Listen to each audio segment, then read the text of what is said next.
Ness, Eagleland's very own savior of the universe. With a name like that, you'd think that Ness is some fearless warrior, but that's not really the case. In actuality, Ness is a pretty fearful kid. But how can that be? He's traveled across the world and saved it too. So how could he be both? That, my dear viewers, is the topic of today's video. So equip your yo-yos and put on your baseball caps, cause it's time to go back to the world of EarthBound. Alrighty, before we begin, I'll give you all a little recap of what's going on, just in case it's become a little foggy to you.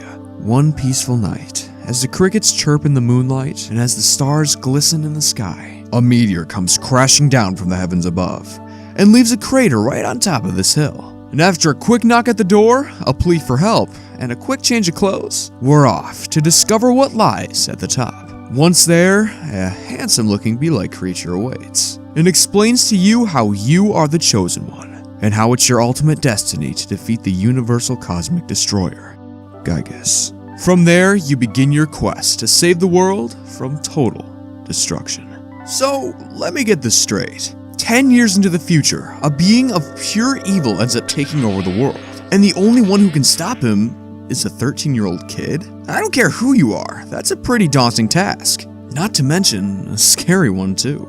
Imagine being responsible for the lives of every being on Earth, having the fate of the entire planet on your shoulders. I can't really speak for you in this case, but I would be terrified if I was in Ness's position. But the challenge itself is one thing, doing it is something completely different.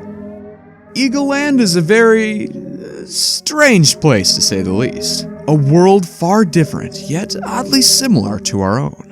Now, while it does have places to go, people to see, and adventures to be had, it's also got all sorts of stuff trying to kill you.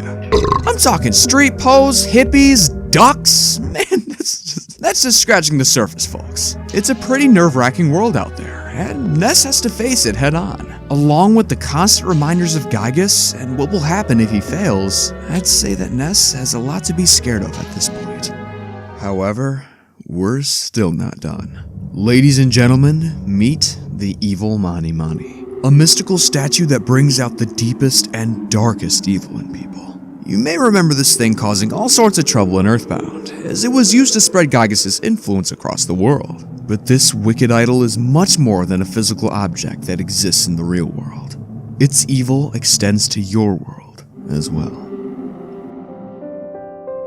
Magic Hand. A world created in the inner machinations of our minds. It's quite the enigma, you know. It's a place where our memories breathe life, and where Ness can unlock his true potential. Once you've collected all 8 melodies, you are sent here to rid yourself of the evil that's been holding you back from the real power you possess. You see, the statue's influence has been corrupting you as well, and that influence has manifested itself into a being known as Ness's Nightmare. A boss with a one-hit kill attack that made me rage so hard when I first fought it. Kinda like this. Only to realize that you could buy an item to prevent that from happening, so...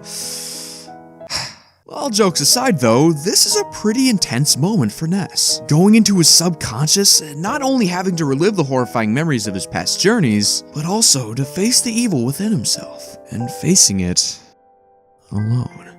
Up until this point, I've been talking about really scary things Ness has to face on his quest. But remember what I said before. In actuality, Ness is a pretty fearful kid. Yeah, that one.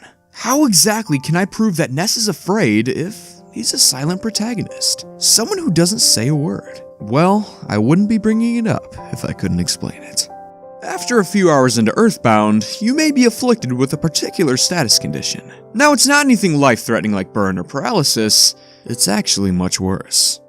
Homesickness. Homesickness? What's so bad about that? Well, if you've experienced the horrors of homesickness in battle, then you know exactly what I'm talking about. But instead of looking at what the effect does in combat, let's look a little bit deeper.